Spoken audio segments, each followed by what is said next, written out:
আপু কেমনে কেমনে কেন গরিবের বাড়িতে হাতির পা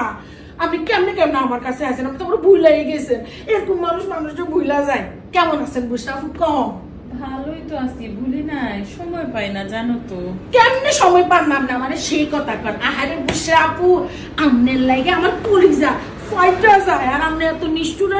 আপনাকে আমাকে একটু আসেন না কিরকম আছেন বুঝতে আপু ভালোই আছি তোমার অভ্যাসটা চেঞ্জ হলো না না আর কি অভ্যাস বুঝতে আপু কম না কি অভ্যাস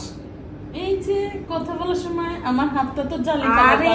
বুঝতাবো এটা আমার অভ্যাস হয়ে গেছে কি করুম কর আমি গায়ে হাত না দিয়া একদম বুঝতাবো কথাই কইতে পারি না সাইডে বুকে গিয়ে কতদিন আপনারা বুঝতাবো গো আমি বুকে লই না আরে এর বুকে লইতেছে যে শান্তি বুঝতাবো কি এরকম গরম কেন বুঝতাবো কালকে তো মনে হসপিটালে চলে যাওয়া লাগবে মা গো মা একটু ধরছি আপনারা এরকম করতেছেন দাঁড়ান আপনি দাঁড়ান আমি আপনার লাগে একটু কফি বানাই আনি বুঝতাবো দাঁড়ান এখানে একটুও নড়বেন না মা এই জন্যই তো আসি না এই মেয়েটার কাছে হাতটা একদম জালি কাবাব বানিয়ে ফেললো ওরে বাবা রে একদম বদমাইশ একটা মেয়ে এই বদভ্যাসটা এখনো গেল না আমার হাতটার অবস্থা শেষ গো